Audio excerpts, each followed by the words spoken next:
Yo guys, check kamusta mga idol. So ayan, mag-update tayo ngayong Friday night mga lodi. Nako, weekend na bukas mga lods, no? Let's go. Grabe mga news natin ngayon mga idol. Medyo meron ng mga nakikialam. May mga nanghihimasok. May mga tumutulong na mga lodi. Nako, delikado to mga idol kasi once na mag-escalate, tawag doon, yung parang ganon, baka may makialam din sa kabila, 'di ba? Naku, yari tayo diyan. Ito yung ayaw natin mangyari. Yung marami nang makialam at marami nang tumulong sa dahil meron silang kanya-kanyang agenda, no? So, ayun yung balita natin ngayon matindi. Tapos syempre update sa ating crypto mga idol sa Clarity Act natin at sa marami pang iba. Okay, so ayan ang ating ulo ng balita. No? So bago ang lahat mga idol, alam nyo na, palike ng ating video. Syempre, sa mga hindi pa nakasubscribe, subscribe kayo sa channel natin mga lods. No? Matindi yan para di kayo nahuli sa mga balita globally, crypto at iba pa mga idol. Okay. So punta muna tayo sa ating crypto bubble. Ayan, medyo drop tayo ngayong hapon ha. Sinilip ko, medyo drop eh. Pero in-expect na natin yan mga idol. Sabi ko nga, in-expect ko na natatagusin niya pa yung 50% eh. Sa akin kasi may position tayo eh. So, in-expect ko nga na babasagin niya pa yung 50% and then, ito na yung magiging, support niyan mga lodi. Ayan, yung dito sa part na to. Ayan, yung range na yan, mga idol. Etong range na to, ito na yung magiging support niyan, mga lodi. No? At kapag bumaba pa yan, yun na, mga idol. Malamang didiretso pa tayo sa kangkungan. pero matibay na support yan para sa akin ha. No, kung aabutin pa yan, no? Bago siya mag-bounce back, okay? So ganun lang yung sa tingin ko diyan. So wait natin kung ano mangyayari, pero sana gayahin niya lang din to. And then up, conso down and then up, down conso and then up, no? Sana ganun. Pero kasi kapag ang nangyari is dito, bumaba pa siya mga idol.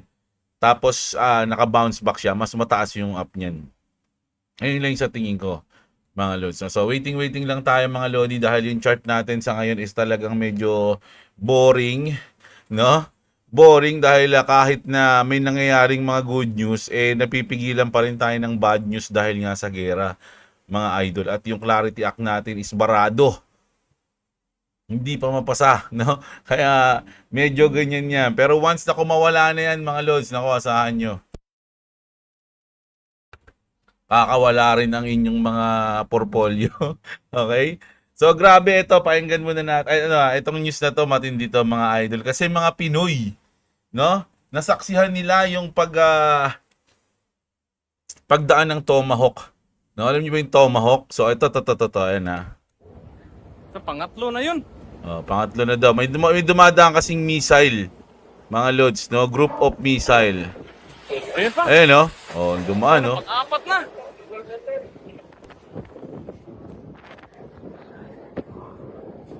It's 4 times na. One more. Fuck. Shit. Lima na yun.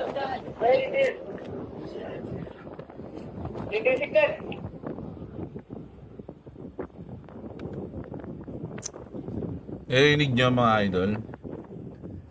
So marami sila dyan. Basahin. Paglima na. Ayan.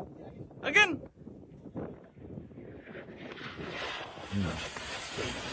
Grabe, no? Aabot yan ng 13 mga lods. No? 13 na missile yung makikita ng mga Pinoy. Ayan. Sabi nga dito, Filipino sailors captured Tomahawk screaming past their cargo ship. Unconfirmed footage allegedly shows 13 Tomahawk cruise missiles flying right past a cargo vessel near Oman. So malapit sa Oman mga idol, nandun yung mga Pinoy na mga babae natin. Filmed by a stand, a Filipino crew member. So umabot yan ng mga 13, no, bago sila huminto mag-video mga idol. Ayan, no? So mga Pinoy nakakuha ng video. Okay, tas eto naman mga lodi, ang kulit nito. So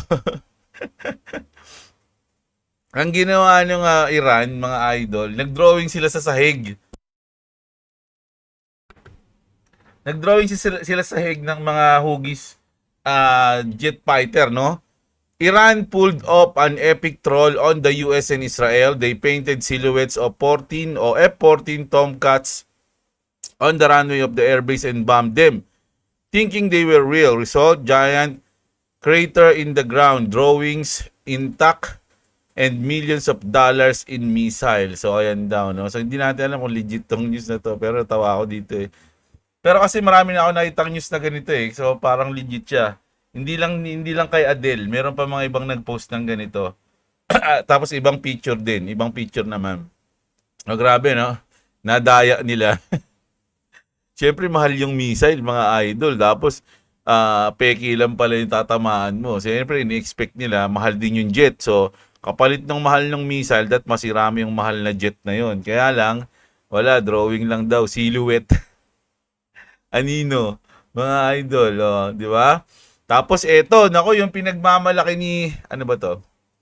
Ayan, yung pinagmamalaki ni Daddy Trump, kanina sa news natin, na sinabi niya, no, na parang hawak nila o ang dami na nilang mga pinatumbang ship sa Hormuz, tama ba yung Hormuz? O yan, sa Hormuz. Pero eto mga idol, oh, ship sinking, war is raging, an American oil tanker was attacked by Iran and caught fire in the Strait of Hormuz.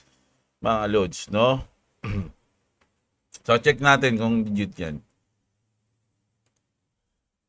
Is this correct?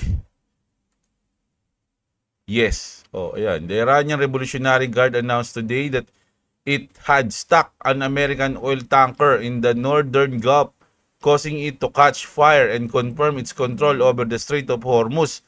The video show a ship burning intensely, matching the description. O, ayan na nga.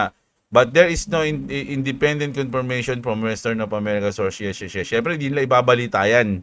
Di ba? Kasi siyempre, pag binalitaan nila, sasabihin ng mga tao, kala ko ba, kayo yung nag-champion dyan sa Hormuz, but umaapoy ngayon yung oil tanker natin. Di ba? So, bayabas ba si Trump, mga lodi? Oh, yari, mga idol. Ano pa? Ito. Unconfirmed reports, at least 70 Israeli killed and 365 more injured by Iranian cluster bomb towards Israeli soldiers' bunkers. Iran currently targeting Israeli army in Jerusalem, Gaza, and Tel Aviv. Nako, yung mga nasa Tel Aviv, kawawa talaga yung Tel Aviv, mga lodi. Doon pa naman yung aking founder, kababata. No? So, dapat lagi kayo mag-ingat dyan, idol. Brad, utol. No? So, ingat ka dyan.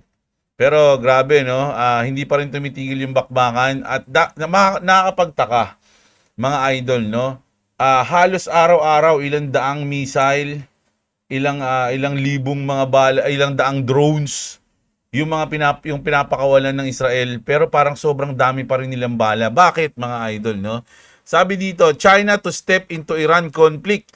China is sending a special envoy to the Middle East to push for mediation in the conflict involving Iran. The US Navy warns China is rapidly expanding production of advanced submarines that could threaten United States from closer to home. Ito yung nakakatakot dito, mga idol, kasi tumutulong na yung China. Ngayon, once na binakbakan ng, siyempre tumutulong na sila eh. Kung doon pa lang sa dagat, mga lodi, nagkaroon ng bakbakan doon. Siyempre, nako, bukang sumali na tong China. China to step into mediation role in Iran tension. China says it will send a special envoy to the Middle East as tension escalate following strike on Iran. According to WSJ, Foreign Minister Wang Yi made the pledge during talk with the UAE. Beijing has strongly condemned recent US and Israeli attack on Iran. However, China has avoided pa rin naman direct involvement so far. Kumbaga, tumututo lang sila pero hindi pa rin, kumbaga yung pakikialam na solid, hindi pa nila ginagawa. Its deep trade ties with Gulf state complicate the diplomatic balance. The envoy mission signals are more active mediation role from Beijing. No? Oh, ito. About my failed. Di ko alam. Titignan natin. China secretly supply, ayan na, no? China secretly supplied 50 cm 302 supersonic anti-ship missile to Iran. So ayun na nga eh, kumbaga nakapagtaka eh. Ang daming source ng Iran eh. Siyempre, isipin mo na yung mga allied countries niya, eh binibigyan siya. 'Di ba? During the ongoing war, Iran reportedly launched them, but none hit their targets, either intercept by the US Navy or failing mid-flight due to a technical issue. Chinese equipments failing again. So, yung mga pinadala ng China na rocket, mga idol, made in China, syempre. Made in China, so hindi umabot, mga lodi. Lahat ng pinadala, hindi tumama sa target, mga lods, no? Sabi nga, it's either na intercept ng US Navy or failing mid-flight due to technical issue. Ayan na. Mahalos naman yung binibigay ng China. Hindi maayos eh. Ano ba naman yan? Tinetesting, ginawa lang testingan yung Iran na. Testing mo nga itong natin, missile na ginawa natin kung ubra to. Hindi daw. Dahil na failed. Ayan na. Hindi lang China. Mga lods, ito na. Nako. China and Russia, medyo umiinit na rin parang ayaw nilang manahimik di ba? Na mananahimik lang sila, parang di pwede yun. Sabi dito, Russia helping Iran to attack US forces. Now, according to a new report from the Washington Post, Russia is providing intelligence to Iranian forces to help them hit US target across the Middle East. Intelligence includes the location of the US warship and planes, reporting citing officials familiar with the matter. Mga idol, no? Kumbaga ang ginagawa, binibigyan ng Russia, no, ng intelligence yung exact kung saan exact location of the US ship and planes, mga idol, yung coordinates. Siguro binibigay ng Russia, ito yung targetin nyo.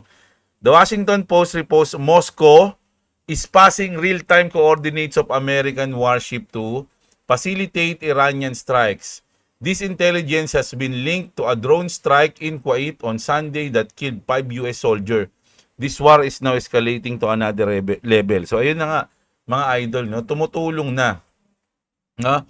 Tumutulong na yung Russia. Alam nyo, ngayon, kasi kagabi nga, di ba, medyo, may pinuntahan tayo, no?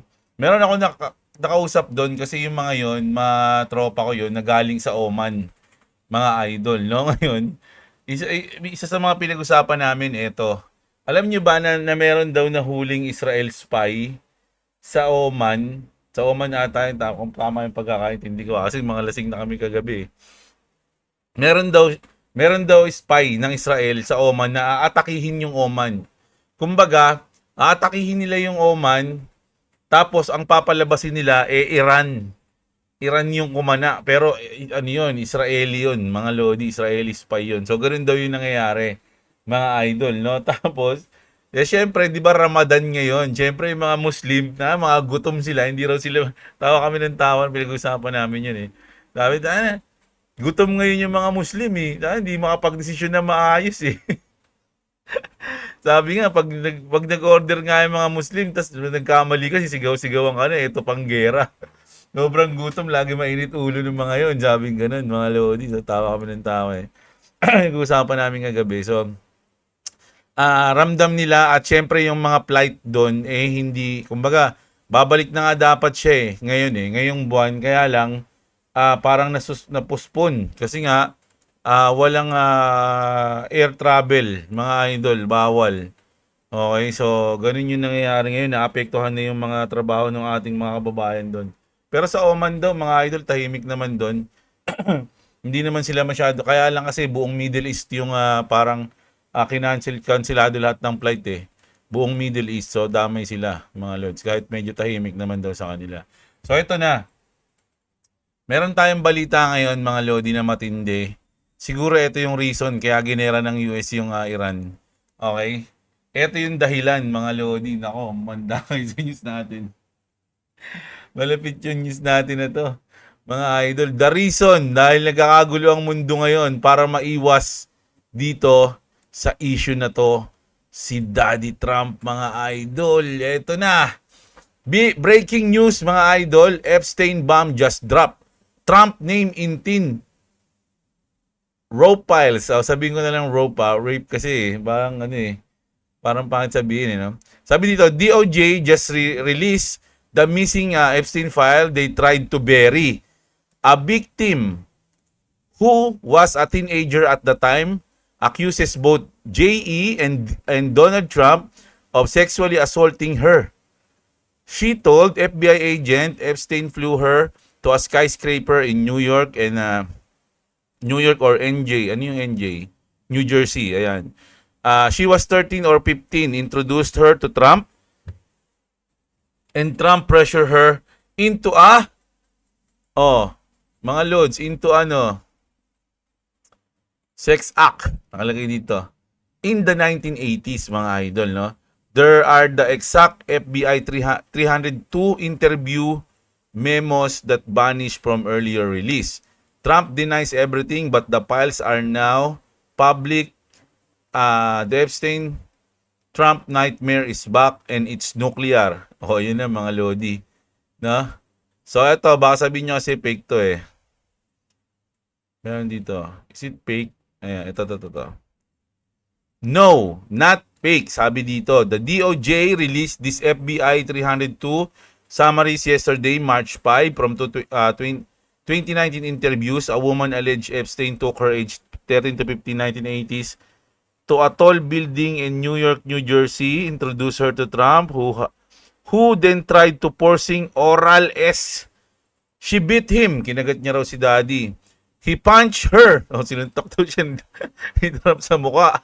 Hindi, wala nakalagay sa mukha. He punched her and had her removed. No, kumbaga eto yung pagkakaintindi ko lang Ang nangyari, parang pinipilit siya ni Trump. Ngayon, kinagat niya si Trump. Ngayon, sinuntok siya ni Trump tapos pinaalis siya. Ganun yung nangyari. No? Uncorroborated allegation only, no evidence, no charge. Trump denies it as baseless from a woman with criminal history.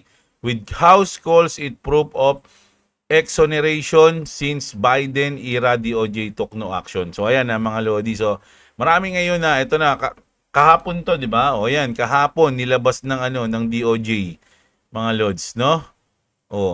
Ito ba yung reason kung ba't ginigyan nito yung ibang bansa? No, dahil baka lumabas to. Nako, patay tayo dyan, mga idol. Unti-unti nang lumalabas. Kasi sinabi nila, isa daw sa reason kung ba't nagkaroon ng war, gustong matabunan yung issue tungkol dito. No? Ngayon, may lumabas habang nasa war. Nako, patay tayo dyan, mga lodi. Punta na tayo sa crypto natin. Ito sabi dito, banks are sounding the alarm. Sabi dito, Clarity. Pumiyok pa ako Stablecoins yield will suck deposits out of credit unions, mga idol. Well, NCUA Chairman Cal Hoffman just shut down entirely. Truth bomb. Sabi dito, ito yung reason kung bakit galit na galit yung bangko. Crypto innovation isn't the enemy. It's the upgrade big banks fear most. No, once na mag-upgrade kasi may iwan sila. Mga loads, yung mga big banks, sobrang late na sila. So may iwan sila at ayun ang kinakatakutan nila mga lodi, no? Na maiwan sila, mag-aalisan lahat ng client nila at lumipat sa stablecoin. Mga lodi, nako, ayan na po, yari tayo dyan. Anong gagawin ng mga bangko para pigilan, no? At i-delay o kung ano man ang kailangan nilang gawin para hindi matuloy ang Clarity Act. Oh my goodness. No, sana ipasa na to. Ang tagal na lahat. Nainip na ako dyan mga idol So ako, pero at least mga idol, kumbaga, tignan natin sa magandang way yung gantong pangyayari. Ibig sabihin, hanggat di pa napapasa yung Clarity Act, may chance ka pang magbodega ng mga coins na gusto mong ipunin, 'di ba? Pero pag-aralan nyo kung ano yung know what you hold mga idol, kasi pag pinasa yung Clarity Act, lahat ng mga shitcoin o kumbaga ang may kinabag sa Clarity Act yung mga utility coins mga idol. So kayo nang bahala dyan. Huwag kayo masakin para bumili mag-gold at magbenta ng kahit anong coins. Mga lodi, do your own research. I'm not a financial advisor. Ayun ang pinakamalupit doon. Okay? So, may oras pa para maghanda at mag-ipon. Speaking, ito sabi dito, medyo matindi rin to. Clarity Act could still pass without Democrats. Senate expect late March markup. No? Late March. So, mga katapusan ng March to. New reporting suggests the Clarity Act may move forward in the Senate Banking Committee even if no Democrats vote yes. Kumbaga, ito kasi magbobotohan mga idol. Sabi nila kasi yung mga Democrats daw, hawak daw yun ng mga big banks. So, ayun lang yung sabi-sabi mga idol Sources say the bill could pass along party lines but Senator Tillis si Senator Tom C. Tillis, both remains Clarity Act if there's no bipartisan support. Negotiation are focused heavily on stablecoin yield and rewards. The main issue that stalled earlier progress, no? Industry sources describe talks as moving in the right direction. If progress is made over the next 3 weeks, the Senate Banking Committee is expected to schedule a markup in late March, no? Ayan mga idol. Pero doon pa rin ako sa sinabi ng ating ninong Brad Garlinghouse, no, na April o before April, bago matapos ang April, gayon, malaki yung chance na mapasa yung Clarity Act, okay? So doon ako naniniwala. Yung mga ibang nagsasabi ng date, wala akong pakialam doon. Doon lang ako kay Brad Garlinghouse, mga idol. At eto naman, mga Lodi, nako, bago lang to. A major update to how the world handles money is happening right now. It's being called the biggest financial change in decades. SWIFT, the global system that moves money between banks, says 90% of all international transactions will run on the new ISO 222 standard by next year. Ito pa, isa sa mga kung gusto niyo mag-search ng mga coins na utility coins, i-search nyo lang sa Google o kung saan nyo pwedeng i-search yung mga ISO compliant coins, mga Lodi. Yan. Ayan, kayo nang bahala dyan. Leading digital asset organizations are part of the team overseeing the standard, including Ripple, Stellar, Development Foundation, Algorand, and Hedera. The move is expected to streamline cross-border payments, reduce errors, and create new opportunities for integrating innovative financial tools, bridging the gap between traditional banking and emerging digital assets, mga Lodi. So magbabago na ang lahat, no? Lalo na ang ating financial system, and alam niyo na kung sino yung mga mangunguna dyan. So ito yung last natin mga idol February was a disaster. But history shows that March could be different, mga idol. No? Since 1928, tagal na ito. This month has the fourth best performance of the year. Will it repeat? According to the Bank of America Global Research data, since 1928, February is the second worst month of the year after September. No, kasi ang pinaka-worst month daw September. Kaya nga meron silang kanta, di ba? Yung mga traders, wake me up when September ends. Ayun yun but now, check out what happened with March, no? Pero kung bad daw yung February, maganda naman daw yung March. Since 1928, the S&P 500 rose 61.9% of the time in March. It's the fourth month with the best success rate of the entire year, only behind April, July, and December. Ito pala yung mga magagandang magagandang month, no? Mga positive month. March, April, July, tapos December. March, April. Magkasunod. So, malaki yung chance na makabawi tayo ngayong March and April. Maaga pa naman isang linggo pa lang tayo sa March Of the last 97 years, only 37 had negative returns in March, mga idol. 60 were positive. 60 years positive. Kumbaga 37. Kumbaga lamang, okay? Important, this doesn't mean you should buy blindly. We're in a context with war in Iran, private credit cracking Fed now not lowering rates, and persistent inflations. Seasonally is a tool, not a guarantee. Okay? Do you think history repeat itself or does the current context change everything? Eto naman sa akin, mga idol. No? Para sa akin kasi ngayon maraming catalyst Unang-una, syempre, yung Clarity Act. Pangalawa, yung war. Pag tumigil na yung war, okay?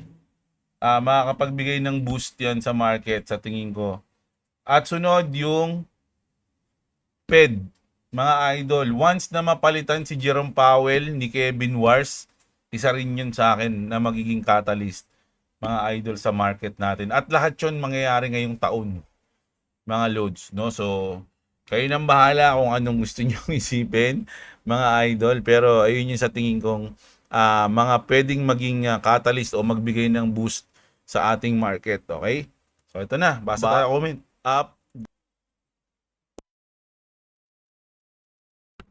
Basa tayo comment, mga idol. Shoutout tayo. Kay Am Francisco, bumababa na, sabi ni Idol. Yes, asa na ba? Ayun na, mga loads. No? Ayun yung expect natin. In-expect na natin yan. Nabababa siya dito sa range na to. Okay. Wait lang natin. Ano pa? Si Mangaba Edwin, shoutout sa iyo. Si Rodel. Malaki kasi kinikita ng bangko sa pera ng mga tao ginagamit nila sa negosyo, tapos yung interest mo 1% lang annually. Dapat alisin na ang bangko sa mundo. Lahat na ng pera digital na, wala nang physical money. Also, nasa Pilipinas para umunlad ang Pilipinas, kasi pag digital na lahat ng pera, madali na matrace mga magnanakaw sa Pilipinas na mga politiko. Ayan, grabe yun nakadiin yun Grabe naman, nagalit si Rodel. Nagdagdag lang ako ng konti. Si Brian, Boss Jeb, di ko na rin magets ba't pa nila need makinig sa mga banks, crypto naman pinag-uusapan dyan. This sa financial system kasi hindi sila pwede ma-out, mga lodi. Siyempre, hindi yung pera eh. Pag yung banks naman gumawa ng batas, wala naman say ang mga taga-crypto. If unfair yung sa yield para makahabol sila, taas din nila interest nila. Thanks sa pag-update, boss. Ingat palagi. Yan, titingnan natin. Sino ba yung pwede kong tanongin sa ganyan? Sa mga bangko-bangko. Titingnan ko lang. Isipin ko kung may kakilala ko nagtatrabaho sa bangko. Ay, meron. Tatanungin natin. Tatanungin natin, mga lodi. Si Luis. Ka-Sugar Rates, salamat sa mga news about crypto. Sana tumaas na sila. Ayan. Si Binance. Si Binance, comment kay Jeblo. Yung Pi ko dati, 2,300 na. Di ko pa kinuha. Ngayon, $2,300. Ngayon, $140 na lang. Pero $154. Ba't di mo kinuha, idol? That pag mga ganyan, kahit kumukuha ka man lang kahit mga kalahati, nagdi-DCA ka palabas. Share ko lang TV. Sino dito nakasabay sa akin sa $1 ang Bitcoin? Binabayad sa mga survey at advertise. 0.1, 0.2 Bitcoin ang bayad noon every survey. Biruin mo ngayon magkano inabot na, kaso pinili kong bayad noon dollars. PayPal lang kasi ang wallet na alam ko noon. Sabi ni Ay, grabe, ilang taong ka na, idol? Naranasan ko yan pero hindi sa survey. Sa gaming. Ginagamit yan. Basta may nalaro ako niyan na mag-earn ka ng Bitcoin tapos pambibili mo ng weapon. Parang mga ganun.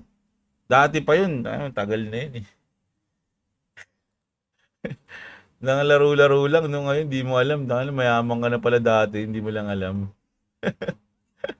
Si ano yun Share ko lang TV, si Pengway Coin, si Nochi, shoutout sa'yo, idol. Siyempre si Clavis, shoutout lagi. Ngayon, gusto na makipag-deal kay Trump. Pero nung si Trump yung nag-aalok ng negotiation, tinanggihan nila si Trump. Kaya ayan, si Trump naman ngayon yung nagpapakipot. Kung gagamitin nila ng AI translator yung mga misa nila, sana lang, hindi gaya ng sa Google Translator na yung mangyayari, yung tipong kung ano yung sinabi na malayo sa sinasabi mo originally. Oo nga. Hindi, may mga salita kasi sa Tagalog na na parang tayo lang yung makakaintindi, yung mga Pinoy lang. May ganun di ba? Minsan nga pag tinatagalog natin si Grok, di ba, yung pag na-explain natin, medyo kakaiba pa yung mga sinasabi niya. Pero minsan, lang naman yun, pili lang naman yung mga words na yun. Hindi naman lahat. Intindihin na lang natin. Di pa handa mga bank dyan, kaya ayaw siguro nila kapag napasayan, panigurado maglilipatan ang mga kliyente nila. Kung ayaw nila umayon sila din ang mawawalan, sabi ni IT Channel. Katapusan na ng simula, present, Boss Jeep, sorry. Si Peng Kalag, shoutout sa'yo. Phil Habis. Present, Lods. Daming good news sa XRP. Sana mapasa na ang Clarity Act. Shoutout po sa lahat. Ay, salamat po sa update. Ayan, shoutout sa'yo, Idol Phil Habis, ha. Everyday yan si Idol. Pati si Meowsy. Sana crypto na lang hilingin ng Iran kay Trump. Hindi, alam ko bumili yung yung Iran ng yung mga Iranians, bumili sila ng Bitcoin na lang. Ang pagkakalam ko o crypto. Kasi bumababa nga yung value ng pera nila. Sa Pi Network, possible umangat pa kasi nasa roadmap na siya ng Kraken at the same time baka sumabay pa sa Clarity Act. O, pwede rin. Si Jesse, Pyrocus, Boss Jeb, ibenta o isang lamo yung muna si Rocket para may malaking pang-invest. Hindi na, Idol. Okay lang yan. Huwag natin pilitin masyado. Masama na yung pagkaganon eh. Kaya nga, invest what you can afford to lose lang tayo, Idol eh, di ba? Ardel Navigator. Shoutout sa'yo, Pyrocos TV. Tapusin na sana ang war ni Big Daddy tapos yung crypto naman ang pasabugin ni Daddy Clarity Act na. Sana nga, Idol eh, no? Mary Jane. Marami pa namang missile tinatapon ng Iran dito sa UAE, Idol, pero safe naman kami dito, kaya lang hindi maiwasan ang nervyos sa tuwing intercept ang missile. No nga, no? Kasi syempre kahit na ang alam ko kasi ang tina-target, di naman siguro minsan may mga random, no? Minsan lang yun pero alam ko pag nagpapakawala ng missile, hindi naman talaga siya random. Meron siyang kailangang ma-target, di ba? So yung mga target na yun ay yung mga US base, mga military base, ganun, di ba? So kung ikaw hindi ka naman malapit sa mga ganun, medyo kakabahan ka nga lang. Kasi nga syempre, may mga sumasabog sa paligid eh. Rich Miggy, war is a big business, Idol. Ang war na yan ay merong two major objective ayon sa mga war analyst. Deter China's economy buying cheap oil from Iran at Venezuela at arms actual product demonstration para sa future arms deal ng mga arm manufacturer. Diyan nakita na weak supply ang China arm made. Kaya sila ang paldo at US ang may control bandang huli. O ayan, no? Tama ka dyan, Idol Rich. Sana nga matapos na para makapagbakasyon na. Cancel bakasyon dahil sa gera. Safety first muna yan si Books. Ingat ka dyan, Idol Boss, si Coco Bolok. Boss, pag napatupad ang Clarity Act, yung mga korap dito sa Pilipinas hindi nagagamit ng mali-maleta. Sa phone na lang ang bilis nun, no? Ganun ang mangyayari, stable coin na bayaran nila, no? Titigas ng mga mukha, no? Pero okay lang yun kasi naman yun, trackable. Matatrack sila eh. Kailangan nila mag-hire, no? Yung mga sa gobyerno, kailangan nila mag-hire ng malulupit sa nagtatrack ng blockchain. XRP holders, malapit na. Boss James, shoutout si Idol. Si Pete Pelizardo, always watching pa rin, Boss Idol. Sugarets. Si Romel Babiera, shoutout sa iyo. Si Disley, si Arnel Sapitanan, si Bibo, sana all may position, sabi ni Idol. Edwin Mangaba, si Virgil, shoutout sa inyo. Santos Jandel, si Daily Habits Basics. Ninoy Taduran, always dyan. King Shangsheng, si Mabel Sambales, shoutout sa iyo, Idol. Si Stephen Andre, shoutout sa iyo. Si Jaris TV, shoutout sa inyo, mga Idol, no? So ayan, ayun yung news natin ngayong gabi, mga Idol, no? Overall, sana na-enjoy niyo yung video natin. Update tayo sa nangyayari sa Middle East, mga Lodi, at ang pakikialam ng China, nalaman tuloy na mahina yung kanilang mga weapon na pinapadala, no? At nakikialam na rin ng Russia at syempre yung nilabas ng DOJ ng US, mga Idol, no? Naku, siseryosohin kaya ito ng mga Americans, mga Idol. At syempre yung ating stable update natin sa Clarity Act, okay? At sa XRP. So kita-kits tayo bukas ng umaga, mga Lodi. Love ko kayong lahat. Magandang gabi sa inyo. At What's up? What's up? yeah.